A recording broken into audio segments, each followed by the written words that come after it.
What is going on, everybody, and welcome to another episode of Pod Scum. This right here, as you all know by now, is the podcast where we dive into the deep, dark, murky waters with a plethora of legendary guests. I am, of course, your host, your bastard of ceremonies, the number one scumbag, Rex Ruger. That's R-E-X-X. You might also know me as the King of Sleaze, a.k.a. the Hair Metal High Priest, and most importantly, a.k.a. Diamond David Lee Roth Jr. Take a look, folks. You know it to be true. Search your heart. You know that you're looking at the son of glam, the front man for the band. Just smoked a few grams. I got a million fans. I'm your ice cream man, Mr. Wop Boppa Loo Boppa Wop Bam Bam Shazam. Hot damn. Whew. Feeling good? Of course, everybody in the house, including you all out there, looking good. For me, that's made possible by hair in my mouth here. The one product that gets you the quaff like Roth. Use it, kids. Coming to you as always from the Lavender Lounge of Love, and joined as always by the great Keith Hernandez Puppet. You see him back there. You know him well. You love him.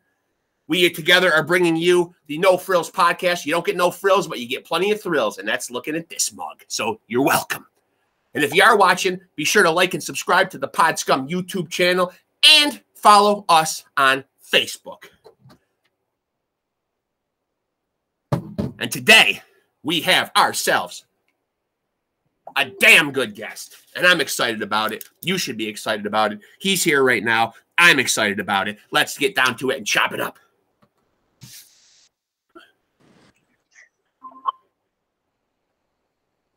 And there he is. What's up, Chad? How's it going? Good, good, good. I brought the David Lee Roth hair out today in anticipation of maybe us getting a little musical collab going on, you know? Never know. Seems like nobody else wants to these days. You know what, Chad? You know, I'm reading, and I've loved live for so long, and when I'm reading up on all this stuff, did you ever think when you're starting a band and eventually it would all come down to this, doesn't it really suck, all the lawsuits and the bullshit and everything? And how do you make sense of it all? When you start out as a nucleus of a band, when you're so young and so on fire, and now it comes to this. Yeah, no, it's very sad. Never thought it would come to this.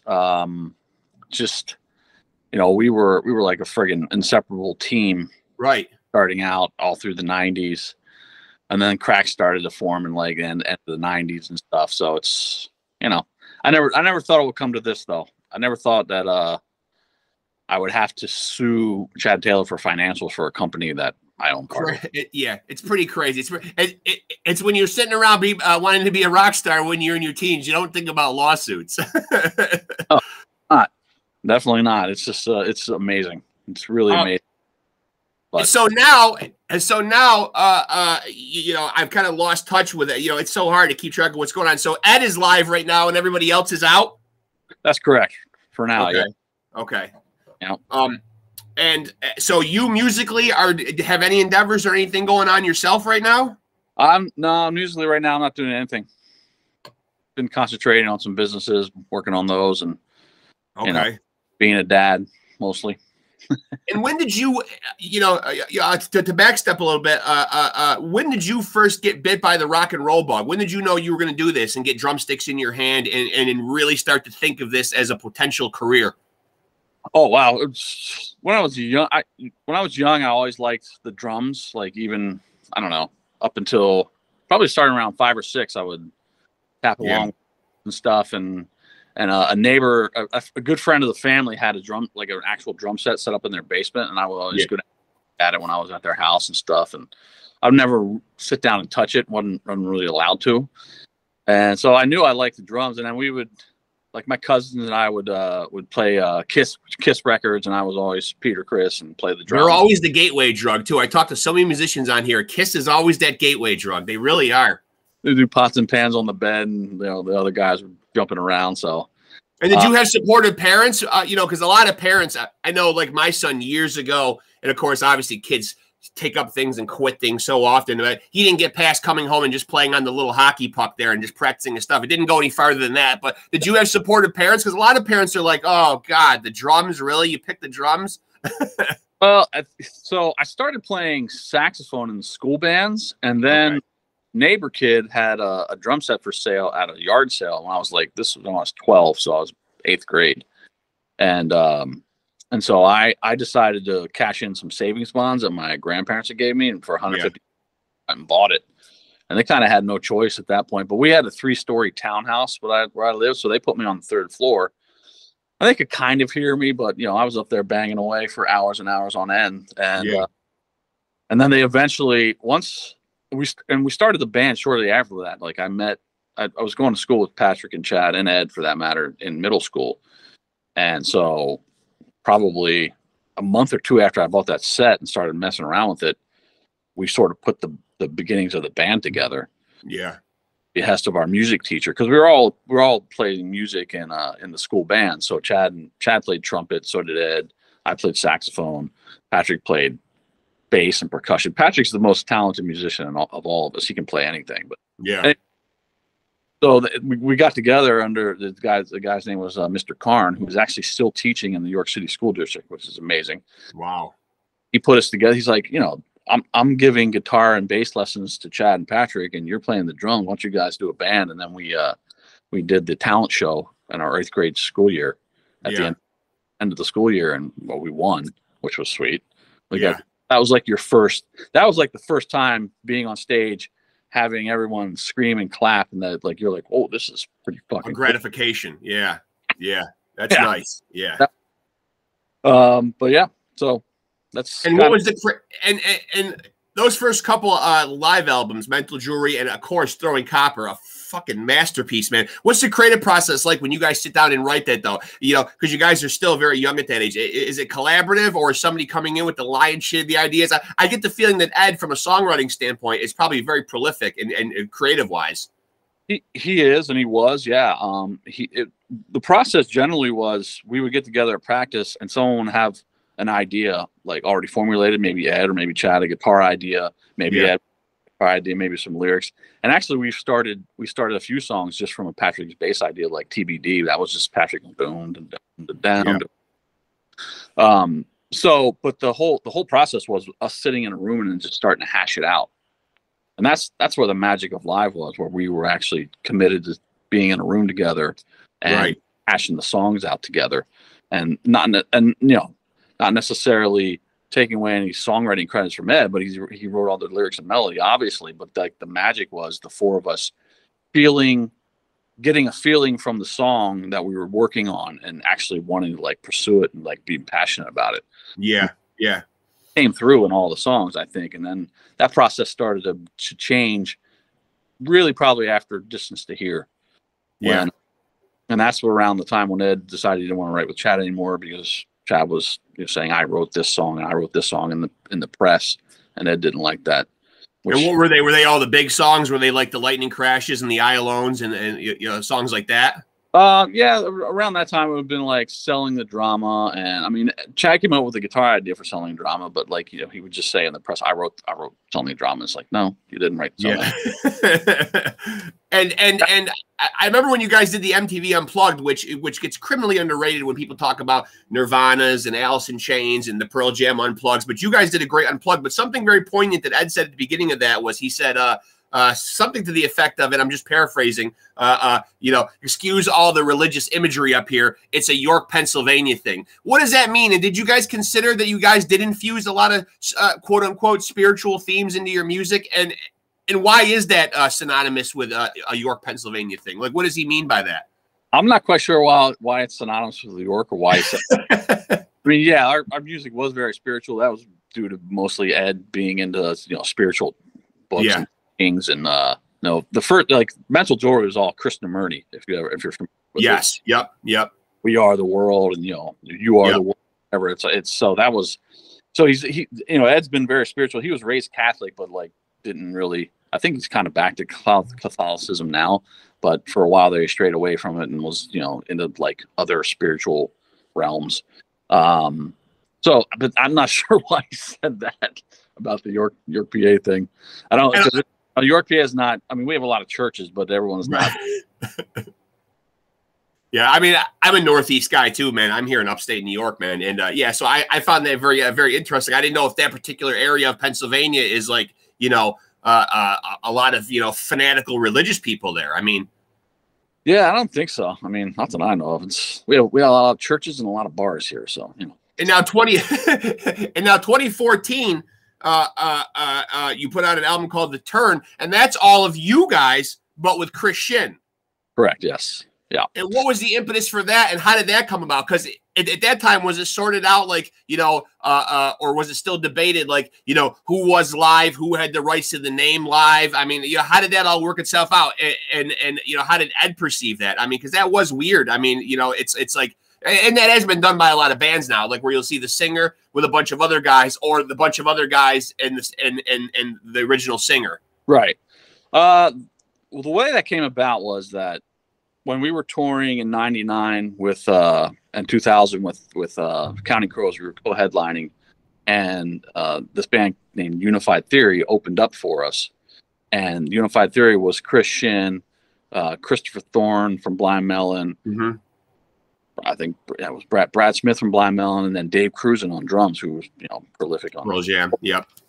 And so that band was awesome. I loved listening to him. So we became good friends with Chris and stayed in contact with him over the years. And then, you know, we were still kind of in the, we had settled the lawsuit with Ed, but we were still not talking to him. This is, you know, 13, 14. And the three of us were just like, we did the Gracious Few in 2009, 2010 with Kevin Martin. And that was cool. We kind of ran its course. And we just decided we wanted to play the live songs again, but we knew Ed was not into playing with us. So we brought in Chris, and first we were just going to like mess around and play live songs and maybe go out and do some shows. And then we started writing music, and we were like, oh, this is freaking cool. So it was kind of back to, for the three of us at least, back to kind of what we were doing in the beginnings of live. Everybody's in the room, someone brings in an idea, we hash it out, you get a feeling from it, great, let's fucking go with this. And then, you know, we just decided to make it a live record. Did you feel like the record, you know, because, you know, of course, you being in the band, obviously, you know, are going to know more about the feedback from the fans. How did the fans respond to a live album that didn't have Ed? I don't know how it did commercially. I don't have that in front of me or anything, but like, what did you feel like the feedback was? Like when you guys were out there playing with Chris, was there a lot of pushback? Like, hey, where's Ed? Yeah, there was some of that. Obviously, there's always going to be some of that. Commercially, it didn't do great, but yeah, you know, it's records are a weird thing nowadays. But anyway, yeah, especially nowadays, there are people that were against it, and you know, it's like anything. Yeah, it's going to have its detractors. It's going to have its supporters. So now, so I've kind of got the timeline here, and you know, maybe you can make sense of it. So in June of 2022, Ed lets Chad go, but he still seemed to be okay with the rest of you guys, though. So Ed contacted me through a mutual friend, and he was like, "Listen, I want to get rid of Chad," and I was like, "Well," and there was something that went down between Chad and Ed that I wasn't privy to, and Ed really hasn't told me about. There's some discussion about there was this dance track, the Lightning Crashes, that was kind of turned into like a dance track by this day in Europe or whatever, and Ed decided to sing along to it. You know, and so he didn't have to worry about masters and all that stuff with Universal. Right. And I heard it and I was like, oh, this, I mean, I don't like dance music, but I was like, this is cool. Like, let's expose live to a new genre, younger kids. Yes. Do that. Why? I'm into that. But then I heard kind of through the grapevine and manager that I guess Chad had gone off on Ed and like was not happy about it because he wasn't involved or whatever it was.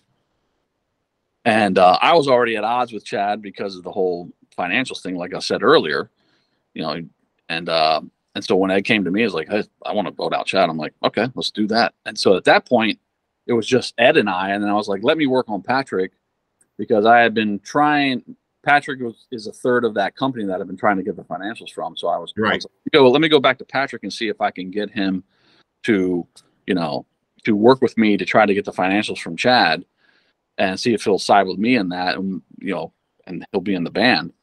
And then there was a phone call with Patrick, Ed, and I, where the understanding was Patrick was going to vote with me to get the financials, right?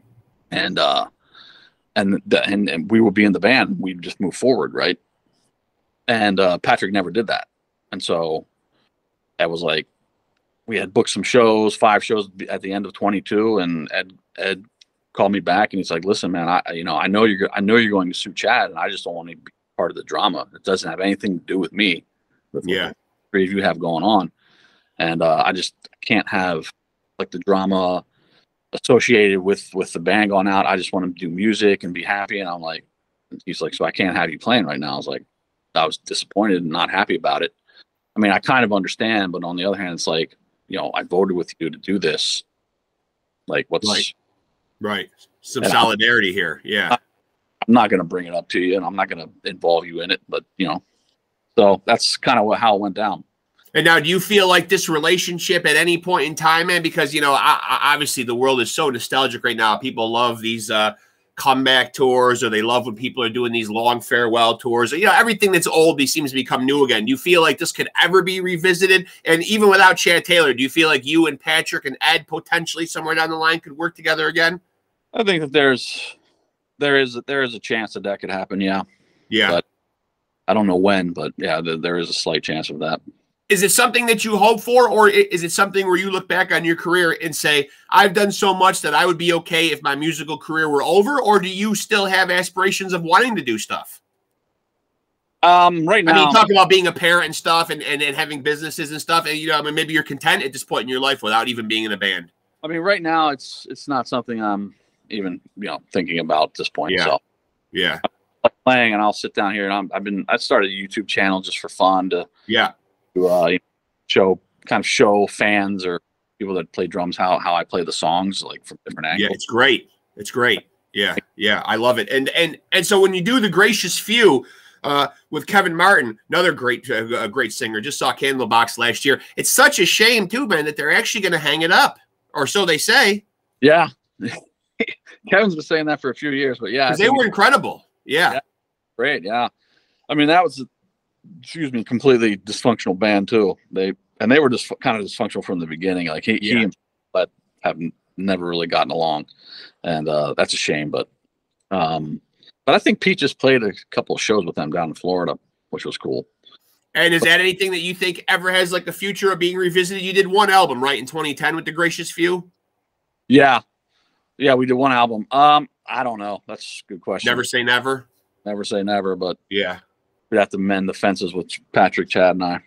Now, one thing that I thought was a very bold move, and I laugh every time that I see it, man. But the I Alone video, you know, which has lots of cool imagery in it, but I must bring up though that you are the one out there who is Sans instrument. You know what I mean? So would you get to this video and they say, look, just do the best dancing that you can in this thing? Like, what happens there? Because you know, obviously. You know, it's not really music that you would think of in the conventional sense of, oh, this is dance music or whatever. So like when they say, hey, find something to do in the video, is that scripted? Is that choreographed? Is that you just saying, I got to do something here? So we show up to that video shoot, and he has the director was named Tim Pope, I believe. And he had this whole beautiful set up, and we're like, oh, this is cool, you know. And he said, we're going to shoot this in double time. So it has this slow motion effect, but it's in real time with the music. We're like, okay, great. So everything we're doing is like double time, right? Yeah. So we have you know, of course, traditionally we set up the drum set on the set, and those guys are kind of dancing around, and I'm playing the parts back there. And at one point, we do a couple takes, and he's like, "Let's strike the drum set." Like, I don't like the drum set on the set, and I'm just immediately going, "Okay, well, what's the point?" You know? He's like, just kind of dance around and run around, and come up to the front of the come up to the camera when you're going to sing your backups and blah, blah, blah. I was like, okay. So that was probably like 2 or 3 takes. Let me just run around. Yeah. Yeah. Do something that sort of look cool in double time. And now that song commercially did so great. And so many songs off that Throwing Copper album were just absolutely incredible and charted and did very well. Is there one when you look back on the legacy, and it might not even be off that album, is there one when you look back, you know, that you say, wow, that is like Live's crowning achievement right there? Maybe a song, maybe an album, maybe a moment. Like Lightning Crash is obviously one of the most beautiful songs. I mean, you know, and the meaning behind it, just an incredible, incredible song that really just makes you really just sit up and pay attention. You know, is it a particular song, an album? No, to me, our kind of achievements are Throwing Copper and then Secret Samadhi. Even though Secret Samadhi is not as commercially successful, I mean, it's personally one of my favorites. Distance to Here, there were a bunch of cool, like more rocking songs that Chad had come up with the ideas for, and we recorded all those. But then right while they were sequencing the record, those got taken off, so it became less of a kind of a rock record, more of a, I don't know what genre you'd say it was, but it was a more rockin' record at one point. Yeah, but it was. Yeah. So anyway, yeah, I mean, I think Throwing Copper and Secret Samadhi definitely crowning achievements. And now the meanings of these songs get bandied about. And of course, obviously, sometimes people put their own spin and their own interpretation on what a song means to them. But when Ed brings you like a song like, maybe you can clear this up for the, for the people watching, a song like I Alone or a song like Lightning Crashes, we think we know what they mean by listening to the lyrics, but what did you get from them though? Like, what's I Alone really about? If you had to explain it. Well, we all just rock out to that big freaking chorus and we love it and we sing it, but maybe some of us don't know what the hell we're even talking about. Well, for me, like I've never been a guy that concentrates on lyrics. So yeah. I've never sat down and like listened to the lyrics of a song and gone, oh wow, what the fuck does that mean? I'm more of a melody guy. And even while we were writing those songs, like I've never once asked Ed what the songs are about. Right. To me, the feeling is being conveyed through my drums and through all what we're playing is kind of encapsulates what he's singing about, even though it's just about response for me. So I've never even tried to think about what I Alone's about. I mean, Lightning Crashes, I get the sense is kind of like the dichotomy of like a baby coming into the world, but like a mother or a lady dying like in the same hospital or whatever. I kind of get that or whatever. But I mean, when Ed brings you these ideas though, or brings these song lyrics, does is it just kind of go down in the books without question? Like, this is what the song's about. Like, nobody ever has any input when it comes to like the lyrics. You guys just kind of handle the musical end of things, and Ed kind of does the heavy lifting with the lyrical content. Yeah, I mean, when you're writing the song, he's just scatting stuff and putting, maybe sometimes he has some lyrics written for a chorus or something, but like mostly when we were writing the stuff, he was scatting, and then he would refine the lyrics. But yeah, that was totally his department. Like I'm not a poet. I didn't want to write lyrics, so I just left that up to him and trusted that he would do a great job with it, and he did. And that's kind of how the band worked. Like we trusted each other to like do our parts and like some fucking cool shit, and which we did. And now having a business and a family and stuff like that, if you were to get back into playing music on any kind of level and it involved like touring, as you've gotten older, obviously the narrative in people's lives change, how receptive would you be now at this stage of your life to going out on the road, and what would be a comfortable like amount of time to go off a road? That dichotomy seems to change as people get older. We like to be away from home a lot less, it seems like. Yeah. We, in 17, 18, 19, we did a fair amount of touring, especially in the summers. And that was a little difficult for me. My family did come out on the road. And I'm divorced now since then. So it's a whole different thing. I have 50-50 custody. So it's going to be, if that ever came about, it'd be interesting to have to work out with my ex about. Do you like touring? Do you like that kind of existence? Like some people, enjoy going out for a short time, but they really like their creature comforts. I think somewhere inside we all do. But do you like that? It is a very nomadic existence, being out on the road and not having a lot of the things around you. Was that something that even back then that appealed to you? Did you like life on the road? When we were young, I loved it. I mean, you got to go to places. Most of the places that we would go to now, we've already been to multiple times. So it's the newness of that is worn off. I do like the part of being in a different place here and there, but I don't like the travel part anymore. It's just like a pain in the ass. But I did love playing the shows. Like the shows were great to play, and like that was always satisfying. But like the whole movement part starts to wear you down. Yeah. As a drummer, when you were young getting into the drums, was there like a guy that you kind of put up on that kind of proverbial pedestal and looked at as like, wow, this guy is like my quote unquote drum god? He's the guy that I look at that is really like the measuring stick. I don't want to say influence because that gets asked a lot, and you've been doing this for so long. But is there that one guy for you who just when he's playing drums, you'll stop and pay attention and say, God, I love his playing?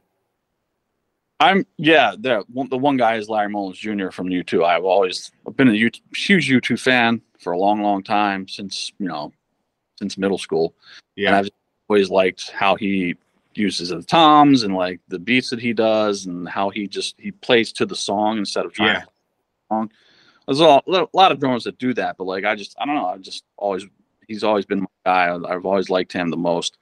And then once we got into the '90s, like a lot of great drummers started coming out, and I always liked Eric Kretz from Stone Temple Pilots. I think Yeah. And Dave Cruzen is amazing too. But yeah, Larry Moen's definitely my. When you see like a drummer like different genre of music, but when you see a guy like Lars, who gets dumped on a lot from Metallica about not being a technical drummer or whatever, are you able to get by playing an instrument like that where maybe you're not as good technically, but you play more on feel? I get the feeling from seeing Lars in interviews that's kind of where he points the finger more to his drumming is more of like a feel more than like claiming that he's the best technically proficient drummer. Oh, yeah, I absolutely identify with that. Like that's me too. I'm not like the best, technical drummer. I never took lessons. And I would play for the feel of the song. Yeah. You never took lessons at all? No, I taught myself. Like I bought that drum set, like I said earlier, and just then sat down. And the first records I would play to were Beatles. So Ringo Starr, I guess, was my first influence. Yeah.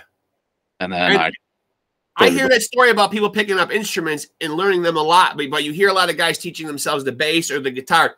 Is the drums, in relation to those instruments, is the drums a hard instrument to teach yourself to play?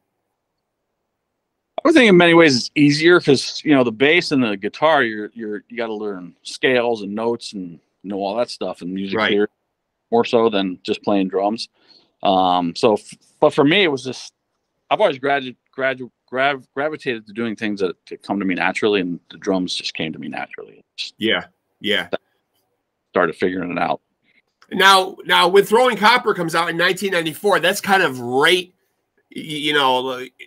sort of right in the midst of that whole grunge Seattle movement, alternative music, call it what you want, grunge, whatever the hell, it was really huge, and the world was really watching like that kind of music. And I lump Live in with that. Everybody had their flannels out. Everybody was rocking to the grunge music. Now that was a crazy time, and a lot of people point at grunge, especially guys like from the '80s or oh, everything was fun, and then all of a sudden this heavy music came along that kind of changed the landscape of music. Did you like a lot of the stuff that was coming out in the grunge era? Like we talked about Pearl Jam or whatever, but did you think that I'm 50 years old, so like I think of that time in the '80s with your Motley Crues and your Poisons. It did seem to be a lot of like style over substance, and maybe there needed to be like kind of like a cleaning out process. Did you like when that stuff kind of came in and kind of said, okay, the party's over, now the music's going to get a little more introspective and a little more a little deeper meaning here? I did, yeah. I mean, I didn't like hair metal. I wasn't a big fan of it, and it was more of kind of a rebellion for us as a band growing up in where we were and like trying to play gigs, because every cover band was a hair metal band, so it was like us that was different, because all of our influencers were like New Wave and the Smiths and U2 and The Cure and that stuff. That's what we were. So we didn't like hair metal. And so when that shift happened, I was like, yeah, this is great. Like, I like all these bands. I love Nirvana. And I loved STP, and I loved Pearl Jam. I like all that stuff. I was happy about that. Did you think that it was? Did you think that it would have a longer life? And obviously, rest in peace. We've lost a lot of those great Seattle ones. I think Eddie Vedder's the only one we have left. But out of those big ones, that we think of, and they kind of had their own big four too. When you think of Nirvana and Alice in Chains and Soundgarden and Pearl Jam, unfortunately, a lot of the guys in those bands are no longer with us. But did you think it would be such a short, sort of moment in time? Because it did seem like it had a very short shelf life. Now, obviously, Pearl Jam's gone on to be like one of our great American rock bands. They've kind of transcended grunge, and they're still out there doing their thing or whatever. But were you surprised that it kind of was like kind of here and gone? Because there were a lot of great bands. A lot of those Seattle bands were fantastic. Just regardless of the time period or what you wanted to label them, they were just great bands. Absolutely. As far as the timeline of that, I mean, I just even back then I was like, everything's cyclical. This is it's gonna have its moment, and then it's gonna morph into something, and change into whatever genre it is. But I was a little surprised, but it is cool to see bands like Pearl Jam continue on. I mean, you still have Smashing Pumpkins, not that they're a grunge band, but they're out there doing it, at a big level. Green Day obviously is freaking huge, and Dave Grohl came out and he's an amazing drummer. I love everything he does. And then he started, and that's like probably one of the biggest rock bands in the world at this point. So yeah. Are there guys out there who you look at and say, wow, you know, if I ever had the chance to work with that person, you know what I mean? Like, do you ever think of like a bucket list? Like you mentioned, like guys from U2 and stuff like that, you know, I don't know if anything like that would ever come up or whatever, but are there guys out there who you look at and say, wow, I would be honored if I could do a song with Eddie Vedder or Bono or something like that? Like, are there guys out there, you know, even in a fantasy type of fucking way, you know, that you think like, wow, it'd be so great to actually work on a musical project with this person? I mean, bring up Dave Grohl. I like to work on music with Dave. That would be great. Yeah. Because he is coming at it from a drummer standpoint, too, because a lot of people forget who are Foo Fighter fans now that, yeah, once upon a time, he was the drummer in Nirvana. Something on Instagram one time, and the guy was like, hey, the lead singer in Nirvana, or lead singer in Foo Fighters, was drummer in Nirvana. It's like, yeah. Yeah. Wow, they look a lot alike. Yeah, I think it would be cool to work with Dave, or like, I like Queens of the Stone Age. When Dave played on the Queens of Stone Age record, I became a fan of them. And like Josh Homme seems like he does some fucking cool shit. Like, yeah, he does. Yeah, yeah. And as you get older, and I know you're not out there actually actively playing with a band now, but you are doing the YouTube videos. You are putting up how the live songs are played, you know, on your YouTube channel or whatever. Do you notice, because drumming is such a physically, and that's not to impugn what other guys do on the stage. Everybody has their own craft, you know, that they've mastered. But drumming, obviously, it should be no surprise to anybody. Very physically demanding on the body. Do you notice that your drumming has changed, or you've had to make any alterations as you've aged? Not yet. I've been able to like try to, you know, seemingly play as hard as I was, and when I was starting out. I mean, I can't play as fast or maybe as hard, but I still try to go for that. So yeah. I haven't like tried to tone it down yet. But okay, that's a good thing, I guess. That's a good thing. And now you said you had children. Now, are any of them? Because I've talked to so many musicians on this podcast, and it really seems like maybe this is me being a little on the naive side, not somebody working in the industry myself. But a lot of guys I've had come on here, you know, they pop up on the screen for the interview, and I think, wow, I've been listening to this person. I'm seeing their face. I've been listening to them for 20 or 30 years, maybe.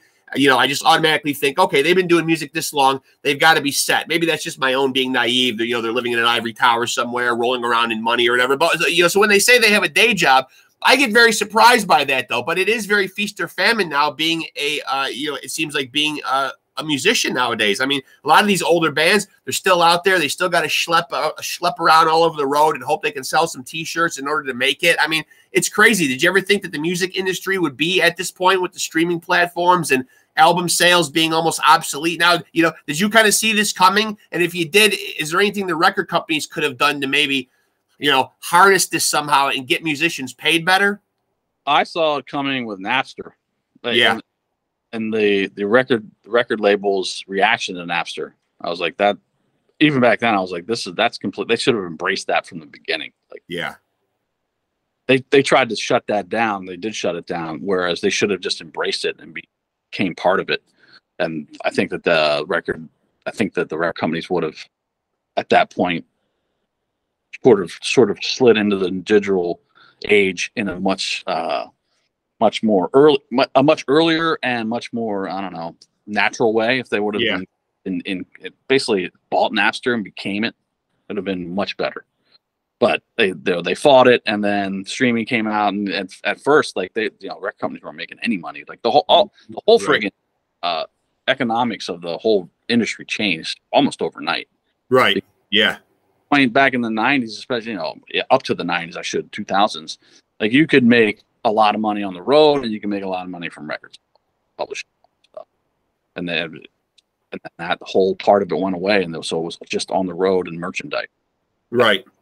Rated on. Yeah. And now, with that being said, now, as I mentioned, you know, I mean, like, you having a family of your own, do any of your kids express any interest or a creative side themselves? And is that something that you would foster or encourage, being as that the music industry is very daunting right now? I imagine it's probably always been daunting. I don't want to paint a picture like, you know, 20, 30, 40 years ago, it was just easy to become a rock star or anything like that. But I mean, right now, it seems like it's really a real slog to try to make it in the music industry. definitely a slog. But then, you know, on the other side of that, like you have these people on like YouTube and all these streaming platforms that have become huge artists themselves just on those platforms, and then go out and do, you know, tours. So it's kind of like radio used to be. Like radio used to be able to like pick up a local band and like play a song and break them nationally. Like that, Right. that would. It seems like that's where the digital platforms have now picked up. Where like this, you know, I guess the latest phenomenon was that the guy Oliver Anthony, with the Richmond, north of Richmond, whatever it was, and that thing's freaking huge. Yeah. And now I just heard him do an interview with Joe Rogan, and he's like, "Yeah, we're booking a tour. We're going out and playing amphitheaters, 12,000 people." I'm like, "Damn, you just nothing to amphitheaters like overnight. That's amazing." I mean, yeah, I would not discourage my son or my daughters if they thought that they could, you know, make a go of it to try it out. And there's so many ways to get your music out now. Right. We were doing it. And do any of your kids, are any of them showing a creative side? Have any of them kind of taken to an instrument or to anything in the arts and entertainment field? My girls are 9, so they're in elementary school there, and they're doing different instruments right now. Yeah. And they haven't really shown either of them have not shown like an interest in any one particular instrument. My son is kind of playing drums. He has you know, my ex got him a drum teacher because he's a little intimidated to play in front of me. Because I asked him, "He did teach you?" And he's like, "I want to get a little better before I play in front of you, Dad." I'm like, "Yeah." Okay. Well, I mean, on one hand, I was like, "Wow, I mean, I could teach you to do this." On the other hand, I'm like, I understand his trepidation about wanting to play, being intimidated by it. But so he's playing drums. I don't know how completely into it is, but could you ever see yourself doing something like with your own kids? Maybe you guys will be like the Partridge Family. Yeah, you never know.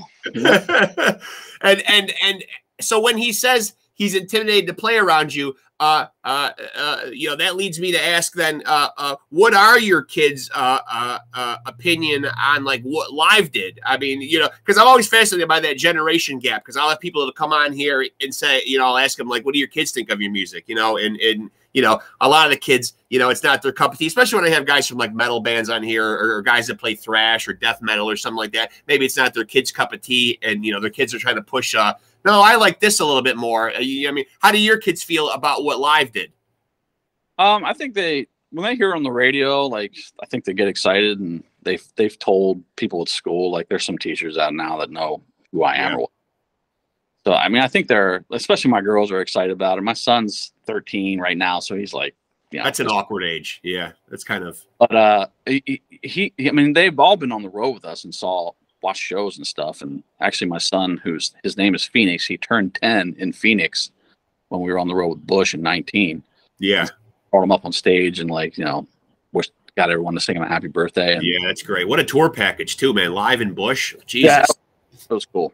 We had a good time. And I would be remiss in asking this, and I think I know what the answer is, you know, given everything that you said that went down between Ed and Chad. But I think when people think of Live and the hardcore fans see this interview, I think they're going to think of that classic lineup, obviously, Ed, you know, Patrick, the two Chads. You know, is there ever a shot anywhere down the road of all of that coming back together again? Or do you think that ship has sailed? And again, maybe it's never say never. Maybe that is the right answer. But I mean, do you think, you know, in your heart of hearts, do you feel like maybe there's just been too much bad blood to revisit that? I mean, at some point I would, you know, maybe consider that, but I don't know about Ed. I have no idea where his head is on it, but I know he doesn't want to have anything to do with Chad Taylor right now.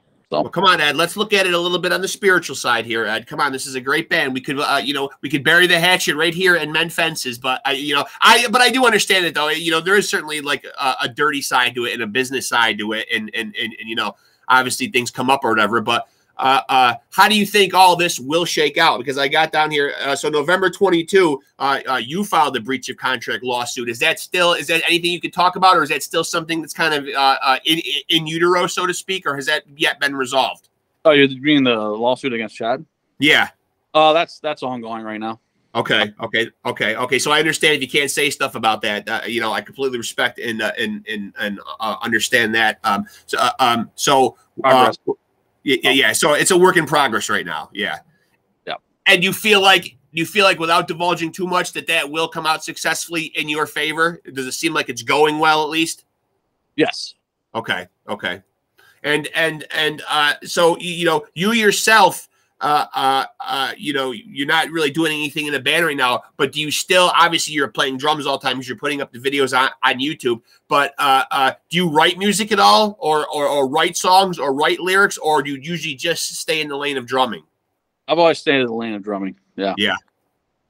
So no, I've never written a song or written lyrics. Ever anything that you wanted to explore? Like, could there be like a project where like you kind of like, almost like a Dave Grohl, you know what I mean? Like where you might still play drums, but you step out and, into a different lane, like where you're writing songs or writing music. Is there a Chad GRACEY solo album somewhere, down the road? No. You're more of a band guy? Yeah, absolutely. Yeah. You feel like you're more of a band guy? Yeah. Absolutely.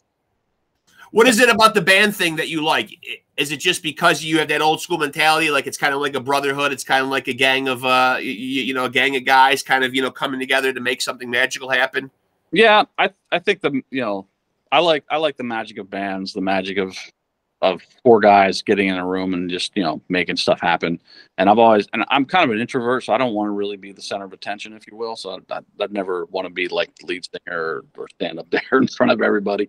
So I guess I kind of like the blanket of security of a band around me, if you will. So you like that kind of thing then. So you like the band atmosphere and the camaraderie, even given the fact that it might feel a little bit tainted because of everything that's gone on with the lawsuit, though. You still like the being in a musical endeavor with other people, even though you've seen obviously that it can go south sometimes. Yeah, absolutely. Yep. I still believe sad. It really is sad. It really is sad because I just think about like, and again, even though I never became part of the music industry, I think every kid at some point like played air guitar on a broomstick and they dreamed of being a rock star in their room. But it is sad because you do never think of it coming to this kind of stuff. The legal, the all the legal bullshit and all the entanglements and all the hard feelings and stuff like that. It's not ever part of the big picture when you're young. No, definitely not. Definitely not. And I think a lot of our band problems, especially starting in the late 2000s, were just our inability to deal with each other as men. Yeah. We were kids when we started the band. That's how we interacted for so many years. We just never dealt with adult issues as men. Right. And obviously a lot of bands do start with young men though, but I mean, and I don't think this trend will change, but is it almost more advisable? Not that young men are going to do this, man, but like maybe like on a maturity level, you're not really ready for a band when you're 16, 17, 18 years old. I don't think anybody's ready to have those kind of complicated multi relationships with people at 16. But it's almost like getting married. It's almost like getting married young. You're not really emotionally ready for it.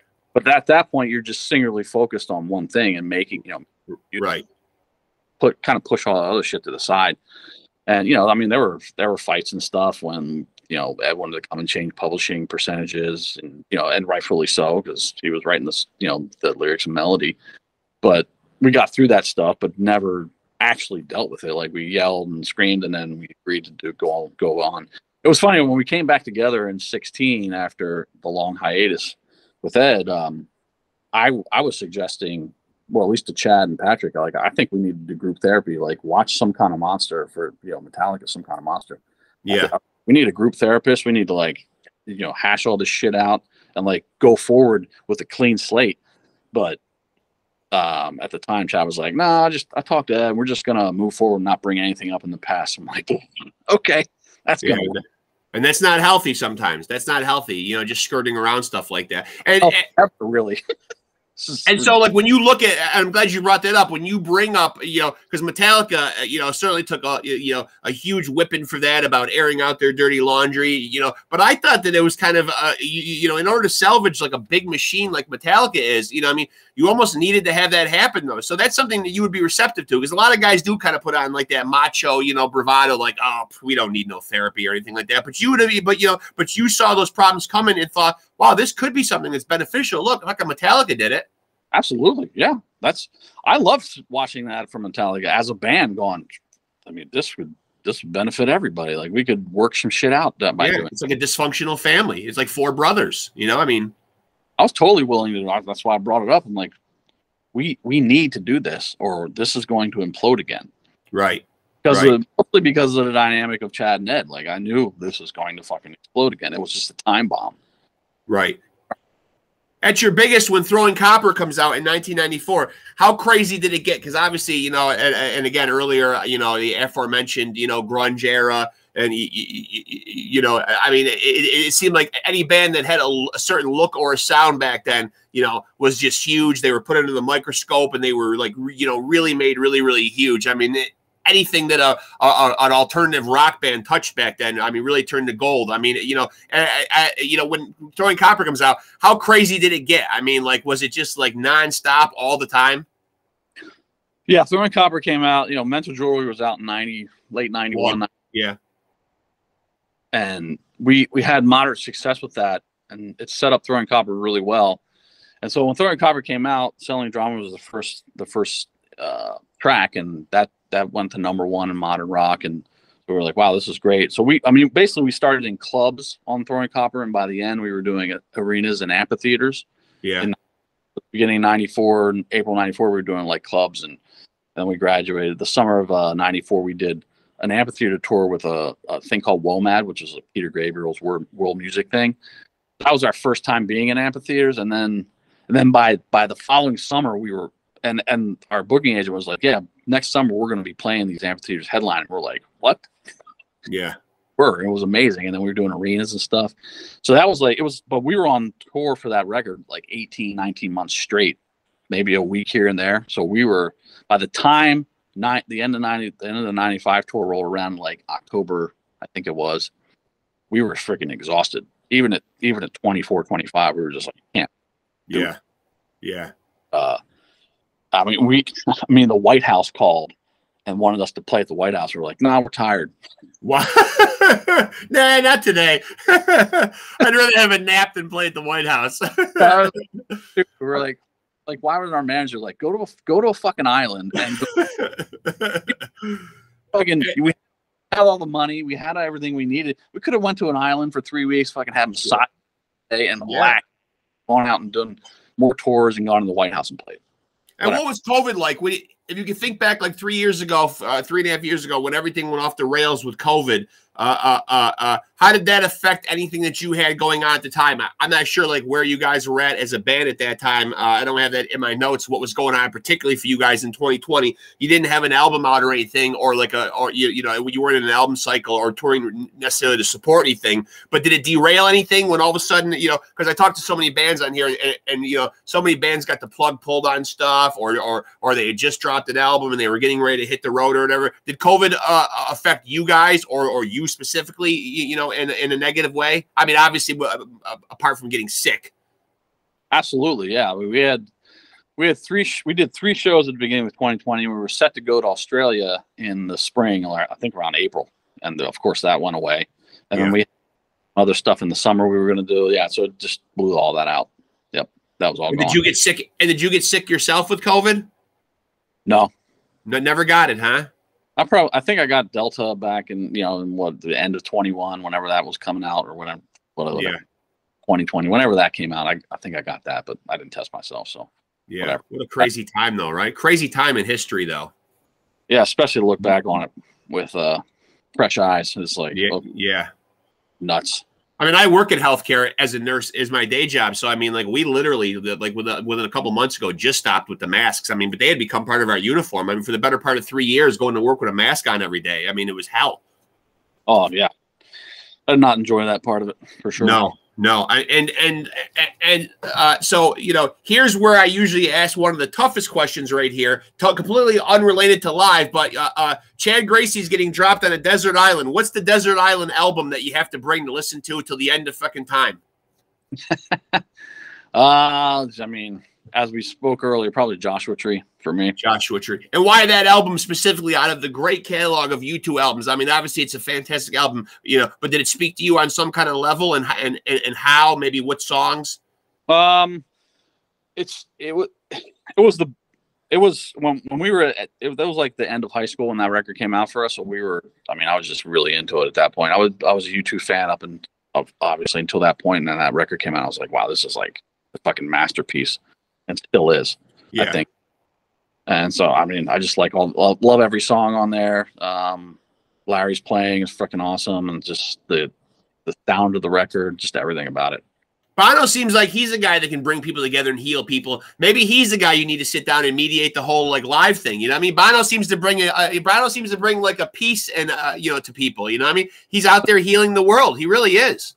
If Bono would care to do that, sure. If Bono's out there, please, man. I mean, live is on life support here, man. If we can get these guys back, and we can just get maybe a couple of Bono therapy sessions.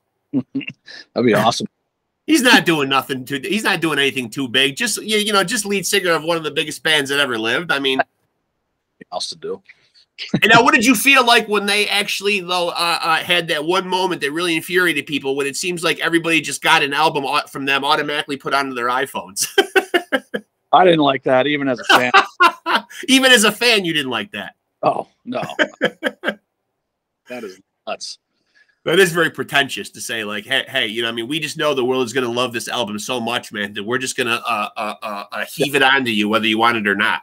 On your phone, like what? What the fuck? Yeah, it's on your phone. You didn't ask for it, but here it is. That was crazy. I was not a fan of that.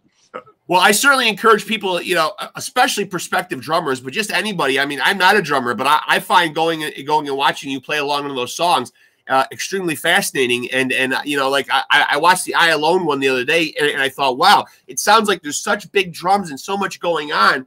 But then the you know, the economy of movement though is what I think fascinated me the most. Like you know, in the verse part there, you're kind of just, you know, kind of tapping along with the stick there. But you know, even when you go into like the big chorus part though, you know, it's not as crazy and frenetic as you would think. I don't know. I guess I have this idea that you're like Animal from the Muppets, and just, you know, like. Yeah, my emotions are pretty fluid, so it's, yeah, I'm not looking like I'm going crazy, but yeah, it's but I'm playing hard, and yes, you know, and of course you play that song so many times, it's like, right, it's bicycle, it's like, you know, you just natural. Yeah. And so do you feel like the feedback on the YouTube channel, you know, 'cause I have a YouTube channel, obviously, and put my podcast up on it, and it can be hit or miss. You get subscribers, you get people that view or whatever. But have you gotten any feedback where there's really people, and I thought it looked pretty receptive in the comment section, where people are happy that you're kind of passing the torch and saying, hey, look, you know, I mean, here's a good bird's eye view of how I play this. You know what I mean? You can get these songs down pat too. Yeah. I mean, I try to answer every comment at this point and like every comment, and they're all very positive and they're digging it. Yeah. If Bono could just get you guys back together, you wouldn't have so much time to answer these comments. You'd actually be out there fucking playing these fucking songs, which is where we would love to see you. But actually, yes, that would be the best. But we'll keep our fingers crossed. We'll keep our fingers crossed that all this stuff gets resolved or whatever, man. You know, it is very disheartening, man, because I think, and I've always said it, man, a lot of those bands got so much shine on them in the 90s, man.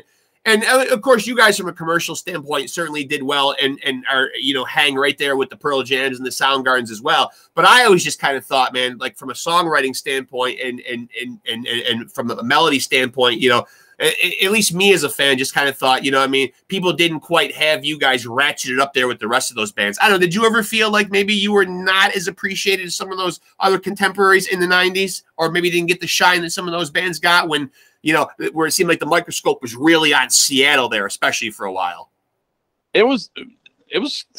We kind of shunned the press, and this because the guy who was our record company president at the time was named Gary Kurfürst, and he was a legendary manager in the business, and he loathed the press. He's like, the press needs you, you don't need the press, which right. I don't know. It's probably not a great way to go about it, but like we were offered the cover of Rolling Stone many times in 94, 95, and we turned it down by his, like, he was like, you don't need to do that. Like, you're just going to sell magazines for them. And so my point is about saying that is that I think all those other bands, all the Pearl Jams, the Nirvanas, the Soundgardens, even though they act like they didn't fucking like it, they did all that big press. Like they took all that big press. Right. And I think that kind of was detrimental to us being as well known as those other bands. So looking back at it and kind of playing devil's advocate, you kind of almost wish like, geez, maybe we should have took a few more of those album covers and gotten ourselves out. Because well, by the same respect, you are helping them sell magazines, though. You know what I mean? Like them putting some shine on you in those pages also helps you sell some albums too. I didn't necessarily agree with Gary's way to go about that, but that's what we did. He was, our management at the time was kind of, young and new, and they weren't like legendary long lasting managers that like Gary was. So we were Gary was kind of our mentor and kind of our go-to for like what should we, like, don't do Rolling Stone. Let them. The only way we got on Rolling Stone was because we got voted at, by the fans, which is kind of the best way because they want it. But we should have. I mean, we could have done many covers and been in those magazines way more. Do you feel like, and I'm not sure if you've been put on the ballot for this, but I've seen some bands that have a lot less accolades. I think Rage Against the Machine is getting in this year. Have you ever given any thought or have an opinion one way or another if Live is a Rock and Roll Hall of Fame caliber band? I think we are, yeah. I mean, yeah, I agree. Yeah. I mean, I wouldn't say no to that. I don't think any of us would. It's just a matter of, if that comes about, like, I think it should be, even with any, problems still existing, it should be the four of us up there. Absolutely. Yeah, absolutely. And then Chris Shin can be your Dave Mustaine. No, that's funny. I mean, Dave Mustaine. Obviously, from bringing up the Metallica stuff. How ingrained, in your opinion, how ingrained does a person have to be, or how much does their contribution have to be in a band, for them to be standing up there? Like obviously, Cliff Burton, his father came up there on his behalf, but they didn't have Dave Mustaine up there. You got to be a pretty big contributor, I would say. Absolutely, yeah. I mean, I think it's a time thing too. Like, how long were you in the band? I don't know what the cutoff is, but like, it's right. I mean, and our band's pretty easy. It's always, it was the four original members from day one. Until, so it's, for me, that's pretty easy. But like when Pearl Jam got inducted, for instance, like Dave Cruzen was up there, but like Dave Abruzzi wasn't up there, but he played on. He played the whole tour of 10, and he played, on what, 2 or 3 records after that. Like Versus, he was on Vitalogy. Yeah. A couple of important albums too. Yeah, he definitely should have been up there, but I don't know what went down with them. But right, I found that to be a little disheartening, but whatever. Not my. So band. where can people see these? So what's the name of the? Before I let you off here, so what's the name of where people can find this stuff on YouTube? It's just the Chad GRACEY YouTube channel.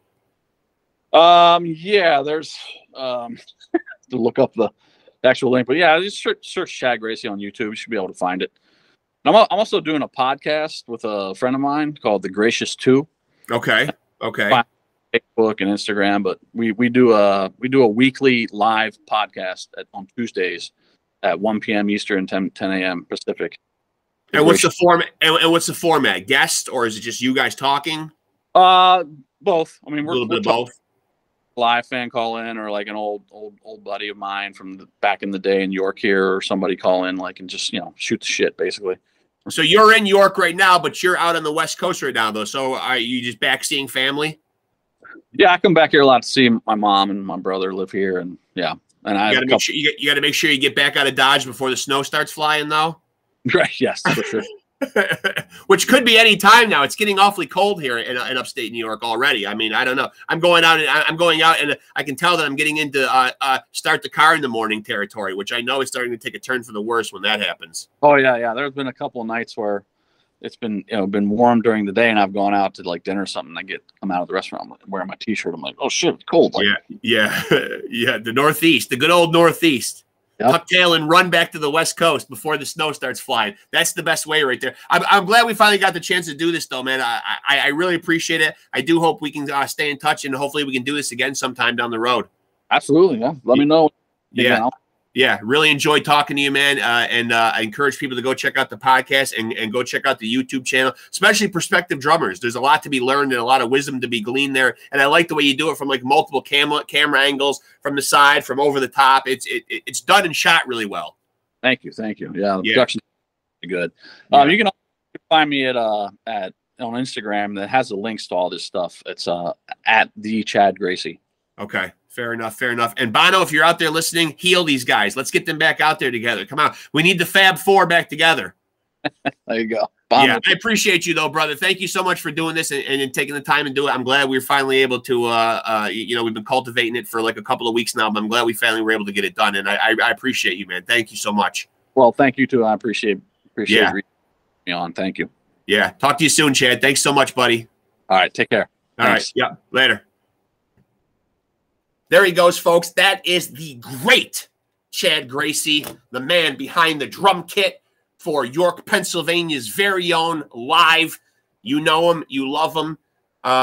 Throwing Copper, 1994 album. Well, Mental Jewelry, Secret Samadhi, all fucking great albums. Throwing Copper, a masterpiece. You will remember songs like Selling the Drama, I Alone, Lightning Crashes, just a fucking Damn It, Otter Creek, just a fucking monstrous album. All their stuff is monstrous, though. In my opinion, throughout the 90s, one of the more criminally underrated bands, but one of the fucking best. Live. If you don't know, shame on you. They are ultimately way up there and Rex Ruger approved, man. One of the fucking greatest bands of all time. That is the great Chad GRACEY. And definitely go check out his YouTube channel. He's really, really breaking down how to play those songs.